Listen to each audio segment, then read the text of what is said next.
Morning students, हम लोग पढ़ रहे हैं chapter number 12 carbonyl compound. Carbonyl compounds 3 parts में बटा हुआ है। मतलब कोई भी ऑर्गेनिक कंपाउंड्स की जब हम रिएक्शंस देखते हैं तो उन्हें 3 पार्ट्स में पढ़ते हैं। फर्स्ट, वो क्या है, what is carbonyl, structure of carbonyl. Then IUPAC names classification को हम पढ़ चुके। नेक्स्ट है प्रिपरेशन मेथड्स। हम लोगों ने प्रिपरेशन मेथड्स में सारी मेथड्स पढ़ ली। नेक्स्ट है आती फिजिकल प्रॉपर्टीज। आज हम लोग पढ़ेंगे physical properties of carbonyl compound. Physical property में आप उसकी स्टेट देखते हैं, स्मेल, ऑर्डर देखते हैं, बॉइलिंग मेल्टिंग पॉइंट देखते हैं, सॉलिबिलिटी देखते हैं। सभी ऑर्गेनिक कंपाउंड्स के जो लोअर कार्बन वाले कंपाउंड्स हैं उनकी स्टेट सबसे दूर दूर इंटरमॉलिक्यूलर वाली, मतलब गैस, फिर लिक्विड, फिर सॉलिड के रूप में जाती है। यहां पर भी जो फिजिकल स्टेट की बात करें, मिथेनल एल्डिहाइड का फर्स्ट मेंबर वोलेटाइल लिक्विड है, मतलब जैसे आप खोलेंगे वो उड़ जाएगा। ऐसे कीटोन का एसीटोन भी वोलेटाइल लिक्विड है। आप अच्छे से जानते हो कि अगर हम नेल पॉलिश रिमूवर की शीशी को यूज करते हैं तो जब भी उसको आप यूज करना चाहते हैं तो कॉटन पे पहले से लेते हैं और शीशी का ढक्कन बंद कर देते हैं। Why? Because nail polish remover is acetone and acetone is volatile liquid. अब बात आती है ऑर्डर की। एल्डिहाइड के स्टार्टिंग जो कंपाउंड्स हैं कम कार्बन वाले, 1 2 3 4 कार्बन वाले, उनकी स्मेल बहुत गंदी सी होती है, अनप्लीजेंट स्मेल होती है। जब हम लोग प्रैक्टिकल लेवल के प्रैक्टिकल करते हैं तो एल्डिहाइड्स को उनकी स्मेल से ही अनप्लीजेंट स्मेल के हिसाब से पहचाना जाता है। बात के जो हायर एल्डिहाइड्स हैं उनकी स्मेल स्वीट स्मेल में चेंज हो जाती है। कीटोन के हायर कंपाउंड्स और लोअर कंपाउंड्स भी स्वीट स्मेल वाले होते हैं, इसीलिए कीटोन का यूज परफ्यूमरी डिपार्टमेंट, मतलब जहां परफ्यूम्स बनते हैं परफ्यूम्स को बनाने में कीटोन्स का यूज किया जाता है। अब जो खास बात, ये दोनों तो रटने वाली बात हुई कि स्टार्टिंग का कौन गैस है, फिर लिक्विड है, सॉलिड है, बट मेन चीज है इसकी polarity. Why carbonyl is polar? तो उसको समझाने के लिए कार्बन की 4 वैलेंसीज हैं, उसमें से 2 तो एक तो कार्बन से जुड़ी होंगी या हाइड्रोजन से, या एक कार्बन से एक हाइड्रोजन से। कार्बन और ऑक्सीजन के बीच में डबल बॉन्ड होता है, पाई बॉन्ड है, और पाई बॉन्ड आसानी से ब्रेक हो सकता है, और जब ये ब्रेक होता है तो ऑक्सीजन पर नेगेटिव और कार्बन पर पॉजिटिव। इसके कारण ये एक पोलर डाइपोल कंपाउंड है। और जैसे ही पोलैरिटी इंक्रीज होती है, बॉइलिंग पॉइंट और वाटर सॉल्युबिलिटी इंक्रीज होती है। More the polar more the boiling point, more the polar more the soluble in water. ये चारों चैप्टर का बेस है। ये जो सीरीज लिखी है ऐसे वो इस चैप्टर की नहीं, कंक्लूडेड पार्ट है। Alkane is carbon carbon compound. मैंने RH लिखा है, RR भी एल्केन होता है, मतलब कार्बन और कार्बन के बीच बॉन्ड है। ये नॉन पोलर है, और चूंकि ये नॉन पोलर है तो बॉइलिंग पॉइंट सबसे कम होगा और वाटर सॉल्युबिलिटी भी सबसे कम होगी कंपैरिजन टू अदर। अब हम कंपैरिजन किससे कर रहे हैं? एल्केन का कंपैरिजन एल्काइल हैलाइड से, पार्शियल पॉजिटिव पार्शियल नेगेटिव, थोड़ा सा पोलैरिटी आती है। चूंकि थोड़ी सी पोलैरिटी आई है तो मोर बॉइलिंग पॉइंट, मोर सॉल्युबिलिटी। सेम कार्बन वाले कंपाउंड में तुलना करेंगे, अगर यहाँ 2 कार्बन ले रहे हैं तो यहाँ भी मॉलिक्यूलर मास 2 कार्बन जितने कंपाउंड का हो। ऐसा ना हो कि इसका मॉलिक्यूलर मास तो आप 20 का ले और इसका 100 का ले। 20 और 21 हो सकता है, 20 और 22 हो सकता है, मतलब तुलना लगभग सेम मॉलिक्यूलर मास वाले में करें तो ये सीरीज की बात कह रही है। जैसे ब्यूटेनल, ब्यूटेनॉन और ब्यूटेनॉल, ब्यूटेनोइक एसिड, इन सब में 4 कार्बन है। अब आप तुलना कर रहे हैं तो की बात हो रही है। ईथर का जो ये ऑक्सीजन है 2 कार्बन के मिडिल में, इसलिए इतना बहुत ज्यादा पोलर नहीं होता, लेकिन RH से ज्यादा पोलर होता है। सो boiling point is more than alkyl halide. Carbonyl ether से ज्यादा पोलर होते हैं क्योंकि प्लस और माइनस पूरे तरह से इन पर आ जाते हैं, पार्शियल चार्जेस नहीं। उसमें भी एल्डिहाइड इज मोर पोलर और हाइड्रोजन बॉन्ड बनाता है। More the hydrogen bond, more the solubility in water and more the boiling point. मतलब अगर आपको बॉइलिंग पॉइंट देखना है तो 2 चीजें देखनी है। पहली, पोलर है या नहीं है, और पोलर के साथ यदि हाइड्रोजन बॉन्ड भी बना रहा है तो वो और ज्यादा वाटर सॉल्युबल और ज्यादा बॉइलिंग पॉइंट वाला होगा। तो इसमें कीटोन की तुलना में थोड़ा कीटोन का कार्बन ज्यादा हाइड्रोजन बॉन्ड या ज्यादा पोलर शो करता है, because R plus I impact, more the R more plus I more polar, so more boiling point. यहां बात हो रही है अल्कोहल की। अल्कोहल हाइड्रोजन बॉन्ड बनाता है और चूंकि यह हाइड्रोजन बॉन्ड बनाता है इसीलिए इसकी वाटर में सॉलिबिलिटी सबसे ज्यादा है, सबसे मतलब इन सबसे। लेकिन COOH OH से ज्यादा, ये COOH लिख रखा है, यहाँ नजर नहीं आ रहा, इधर लिख दो। COOH का बॉइलिंग पॉइंट सबसे ज्यादा और वाटर सॉलिबिलिटी सबसे ज्यादा होती है। उसका रीजन है COOH में 2 हाइड्रोजन बॉन्ड होते हैं इस तरीके से, RCOOH, दूसरा RC। ये इधर भी हाइड्रोजन बॉन्ड बनाता है, इधर भी हाइड्रोजन बॉन्ड बनाता है, ये 2 हाइड्रोजन बॉन्ड बना सकता है, इसीलिए इनका बॉइलिंग पॉइंट इन सब ग्रुप्स में सबसे ज्यादा और वाटर सॉलिबिलिटी भी सबसे ज्यादा होती है। Water solubility more the carbon, water solubility decreases because carbon is hydrophobic part, carbon is hydrophobic part. 11th में हमने पढ़ा था कि कार्बन की चेन बढ़ने के साथ साथ वाटर सॉलिबिलिटी कम होती जाती है, because carbon is hydrophobic part, पानी से दूर भागने वाला। मतलब अगर मैं तुलना CH3OH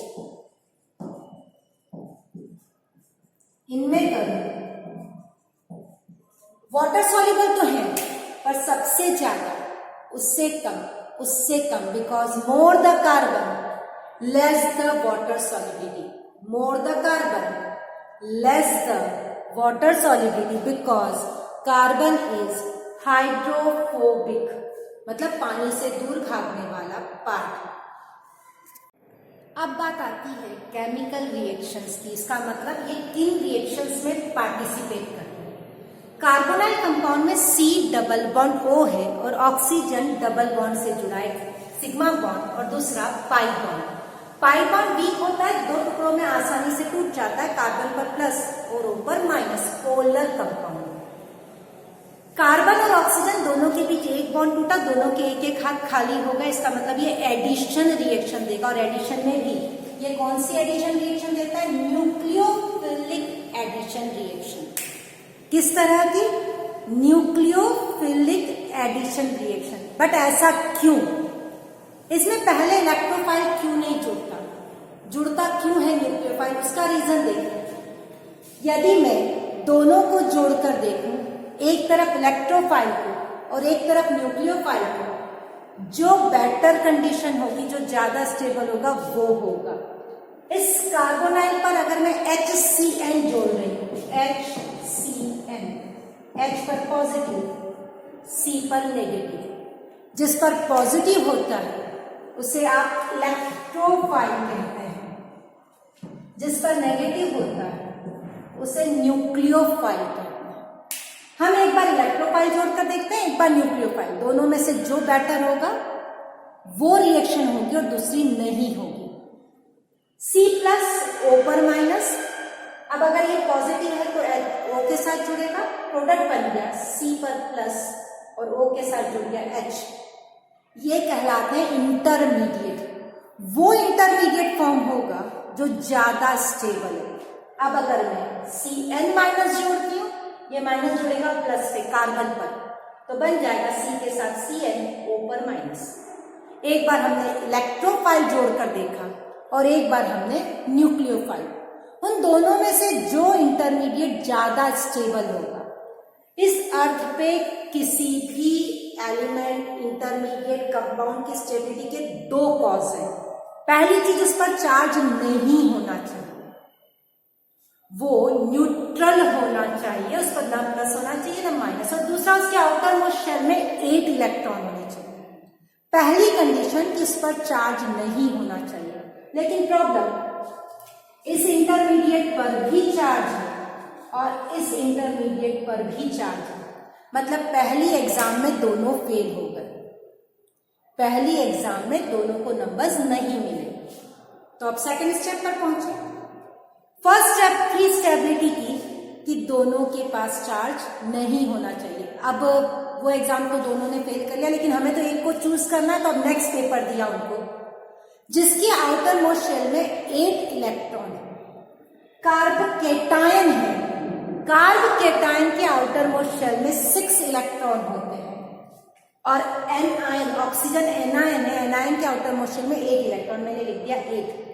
पहली एग्जाम तो दोनों फेल कर गए, लेकिन ये 1 इलेक्ट्रॉन है, इसका मतलब ये ज्यादा स्टेबल है, और अगर ये ज्यादा स्टेबल है मतलब nucleophilic.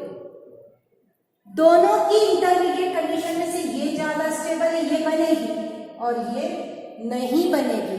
It means carbonyl compound gives nucleophilic addition reaction, मतलब पहले न्यूक्लियोफाइल वाला हिस्सा जाकर जुड़ता है और बाद में इलेक्ट्रोफाइल जुड़ेगा दोनों, मतलब पहले Cl जाके जुड़ेगा, बाद में H, जुड़ेंगे दोनों, बट जो पहले जुड़ेगा उसके आधार पर नाम है nucleophilic addition reaction. Nucleophilic addition reaction में माइनस हिस्सा आकर जुड़ने वाला है। कौन आकर जुड़ने वाला है? पहले माइनस। अगर प्लस आई इफेक्ट ज्यादा है तो रिएक्टिविटी स्लो हो जाती है। एल्डिहाइड और कीटोन में से किसी रिएक्शन के प्रति aldehyde is more reactive than the ketone. जितना ज्यादा प्लस आई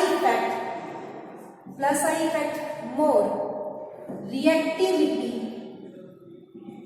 लेस। अब अगर मैं यहां पर 3 चीजें लिखूं,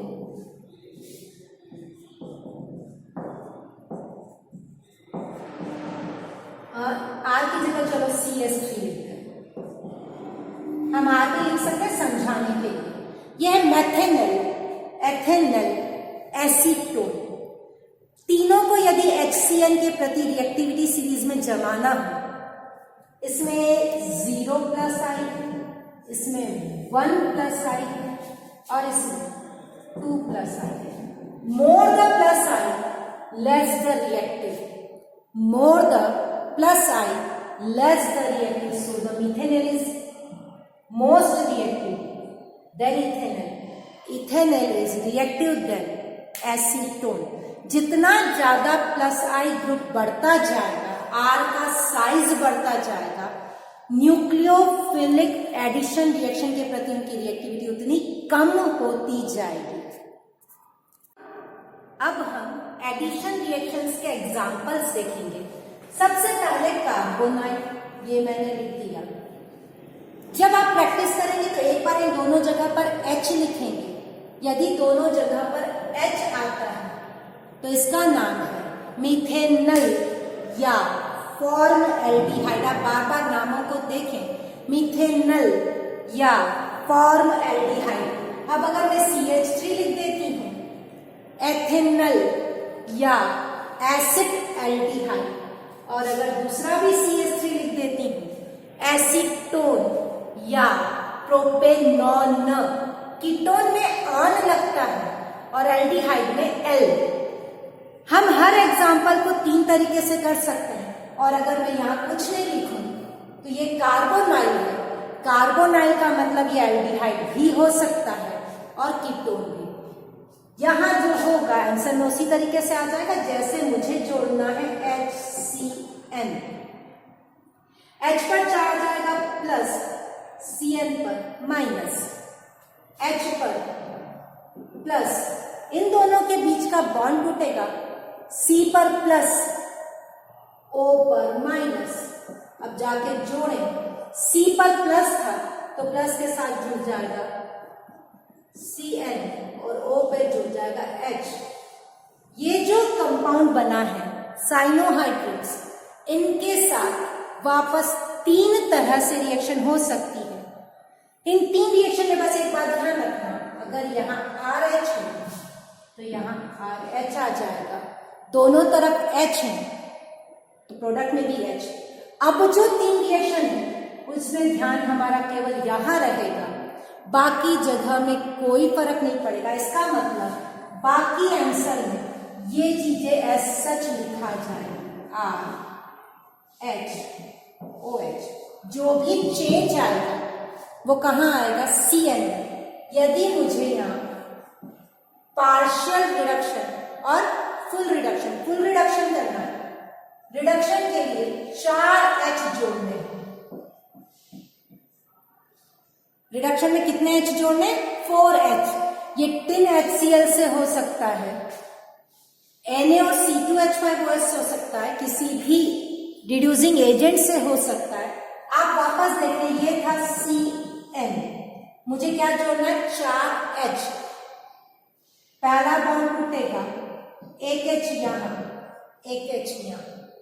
दूसरा बॉन्ड टूटेगा, एक H यहां, दूसरा H यहां। आपके क्वेश्चन में था CN, आंसर में हो गया CH2 NH2। मतलब अब मैं यहां मिटाकर लिख दूं CH2 NH2। इससे सिद्ध होता है कि CN साइनो ग्रुप का रिडक्शन करना हो तो जिस जगह पर CN लिखा है उसे मिटाएं और उस जगह पर लिख दें CH2 NH2। मान लो आपको ऐसे लिखकर मिला होता RCH2 CH2 CN और कहा जाता इसका रिडक्शन करो 4H से। आपको कुछ नहीं करना है, इस CN के अलावा बाकी एस सच उतार दो, R CH2 CH2।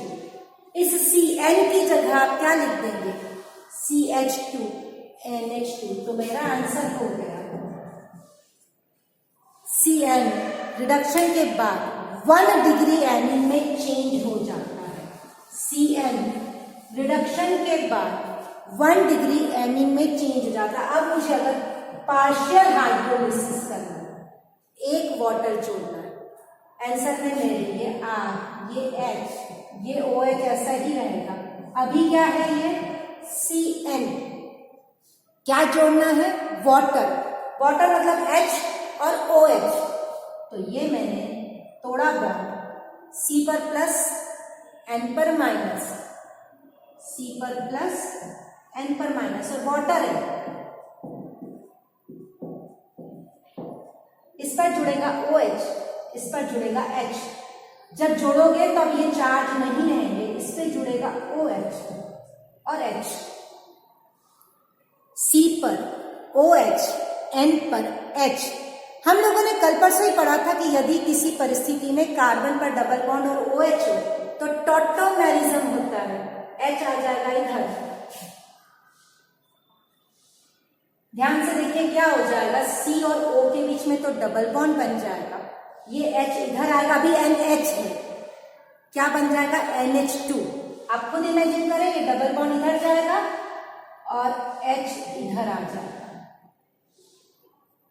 इसका मतलब CN का हाइड्रोलिसिस करें तो वो CONH2 में बदल जाता है। CN का यदि रिडक्शन करें तो CH2NH2, पार्शियल हाइड्रोलिसिस करें तो CONH2, फुल्ली हाइड्रोलिसिस करें मतलब 2 पानी जोड़ो, फुल्ली हाइड्रोलिसिस मतलब 2 पानी। अब 2 में से 1 पानी तो अपन ये जोड़ चुके, एक और पानी इसमें जोड़ दो तो 2 हो जाएगा। 1 वाटर जोड़ने पर ये मिला, सेकेंड वाटर जोड़ोगे तो ये यहां से टूट जाएगा, H और OH बन जाएगा, इसके साथ चला जाएगा H। अभी ये NH2 है, इसके साथ H लगा तो ये बन जाएगा NH3। क्या चीज बन जाएगी, NH3। नहीं दिख रहा है, इसको मैं यहां लिख दूं NH3, और ये बचा रह जाएगा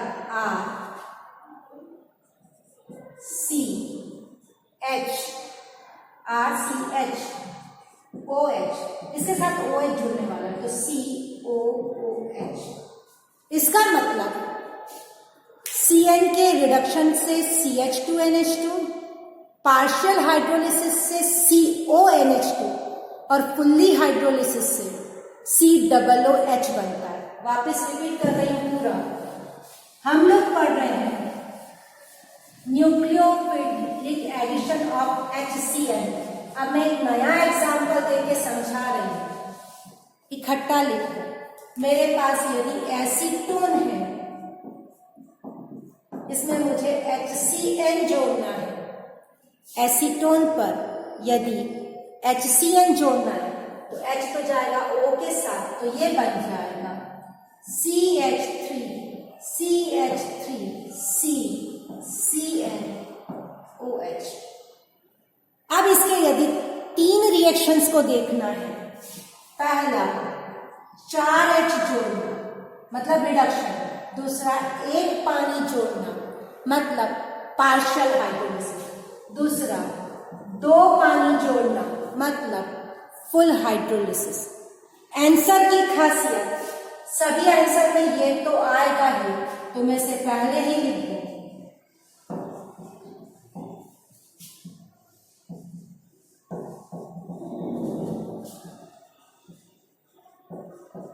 सब में ये हिस्सा कॉमन रहेगा।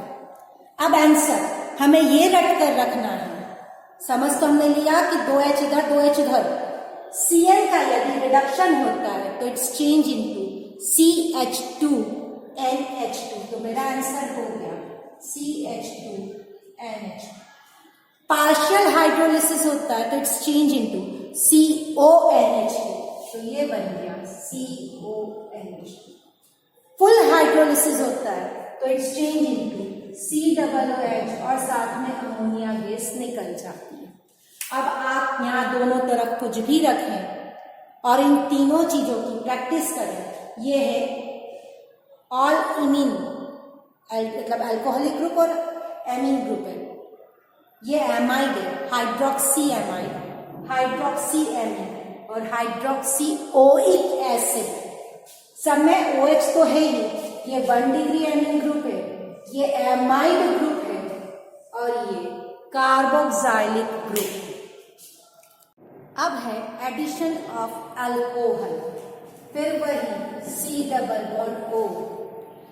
आप बार बार ध्यान रखें कि इन दोनों जगह पर H आ सकता है, R आ सकता है, और एक जगह पर R और एक जगह पर H आ सकता है। इस जगह पर अगर मैं अल्कोहल जोड़ूं, अल्कोहल 2 टुकड़ों में टूटता है, प्लस और माइनस। O के साथ जुड़ जाएगा H और कार्बन के साथ जुड़ जाएगा OR, तो ये बन जाएगा COROH। इसे हेमी एसिटल के नाम से, अगर इधर एल्डिहाइड है तो हेमी एसिटल और इधर कीटोन है तो हेमी कीटेल के नाम से जाना जाएगा। Hemiketone, hemiacetal, hemiketal. Hemi शब्द आधे के लिए यूज होता है। यहाँ एक और बार ROH जोड़ा तो ये OH और H पानी की तरह निकल जाएंगे और ये बन जाएगा OR।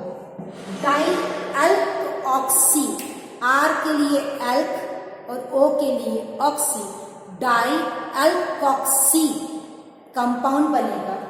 ये एसिटेल या कीटेल कहलाएगा। ये हेमी क्योंकि एक OR है, ये पूरा एसिटेल या कीटेल डिपेंड करेगा। एल्डिहाइड है तो एसिटेल, कीटोन है तो कीटेल के नाम से जाना जाएगा। मतलब अगर मैं यहाँ R की जगह C2H5 लूं तो ये बन जाएगा CO C2H5O C2H5। ग्लाइकॉल भी इस कीटोन में और एल्डिहाइड में रिएक्शन देते हैं, अपने कोर्स में है। ग्लाइकॉल की रिएक्शन एसीटोन के साथ, तो ये मैंने लिखा एसीटोन। ग्लाइकॉल एल्कीन ग्लाइकॉल है HOCH2 CH2OH। CH2OH CH2OH ये वाटर निकल गया, बचा रह गया CH3 CH3 C OCH2 OCH2। Cyclic compound मिलता है। ये साइक्लिक कीटेल है क्योंकि कीटोन से स्टार्ट किया। अगर आप अल्कोहल की एडिशन रिएक्शन एल्डिहाइड से करा रहे हैं तो एसीटेल, और अगर कीटोन से करा रहे हैं तो कीटेल फॉर्म होगा। अब नेक्स्ट रिएक्शन है जो 7 अलग अलग कंपाउंड से है, ammonia derivatives. Ammonia derivatives, ammonia होता है NH3। इसे मैं अभी इस समय समझाने के लिए लिखूंगी NH2। इस H की जगह अलग अलग कंपाउंड एलिमेंट्स एटम्स आएंगे जो इनके नामों को बदलेंगे और उनके साथ जो रिएक्शन होगी वो सब सेम है। जिस तरह का रिएक्टेंट लेंगे वैसा ही हमें प्रोडक्ट मिलेगा। तो अब स्टार्ट करें फर्स्ट, फिर वापस वही, मैं कार्बोनाइल लिख रही हूं। दोनों जगह H हो सकता है, दोनों जगह CH3 हो सकता है, और एक जगह CH3 और एक जगह H। यदि दोनों तरफ H है तो मैथेनल, एक तरफ CH3 और एक तरफ H है तो एथेनल, ये हुआ मैथेनल, ये हुआ एथेनल, और ये हुआ प्रोपेनॉन। मतलब आपको हर रिएक्शन 3 अलग अलग कंपाउंड से करके देखनी है। मैं यहां पर कुछ नहीं देखती। फर्स्ट रिएक्शन अमोनिया के साथ रिएक्शन NH3, मैंने अमोनिया को फैलाकर लिख दिया। ये H2 और ये O निकल गया, आंसर बचा रह जाएगा C≡ONH। ईमीन कहलाता है। अमोनिया से रिएक्शन करी, जो बना उस कंपाउंड का नाम है ईमीन। अगर यहां मैथेनल से रिएक्शन करेंगे तो बनने वाले का नाम हो जाएगा मैथेनल ईमीन। एथेनल से करेंगे तो एथेनल ईमीन, और प्रोपेनॉन से करेंगे तो प्रोपेनॉन ईमीन।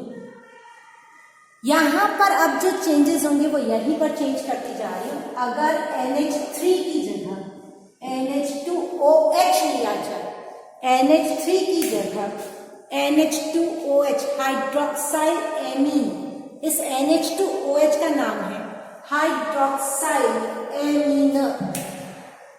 हाइड्रोक्साइल एमीन से जब रिएक्शन करोगे निकलेगा यही NH2 का H2O, इस OH की जगह नया कंपाउंड। मतलब आपको हर बार रिएक्शन में यही काम करना है कि H2O निकालना है, बचा हुआ एज सच N के आगे जोड़ देना है, लेकिन नाम अलग अलग है। इसका नाम है ऑक्सीन। अब अगर यहां फॉर्मेल्डिहाइड से रिएक्शन स्टार्ट करोगे तो यहां बनेगा फॉर्मेल्डिहाइड ऑक्सीन। एथेनल से स्टार्ट करोगे एथेनल ऑक्सीन। इसका मतलब अब आपका काम रिएक्टेंट और प्रोडक्ट का नाम याद करना है और चार्ट बनाना है जो कि बुक में है। अमोनिया से रिएक्शन करोगे तो एमीन, हाइड्रोक्सिल एमीन से रिएक्शन करी तो ऑक्सीन। अब नेक्स्ट है NH2,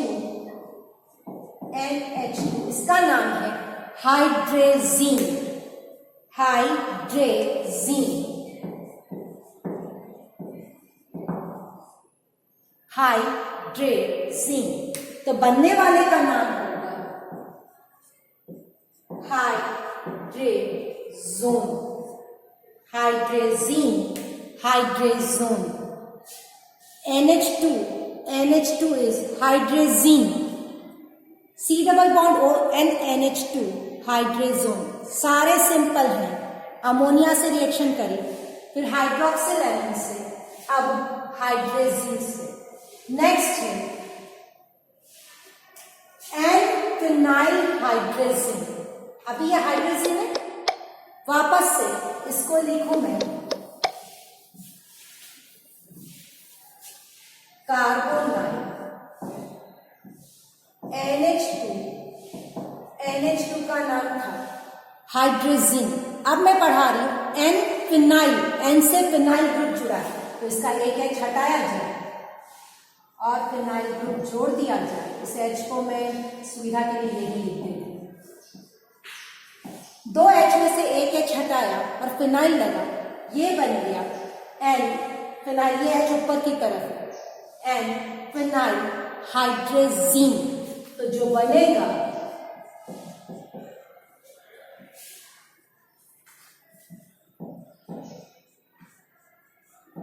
इसका नाम हो जाएगा N phenyl hydrazone, N phenyl hydrazine, तो बनने वाले का नाम हो जाएगा एन फिनाइल हाइड्रेजोन।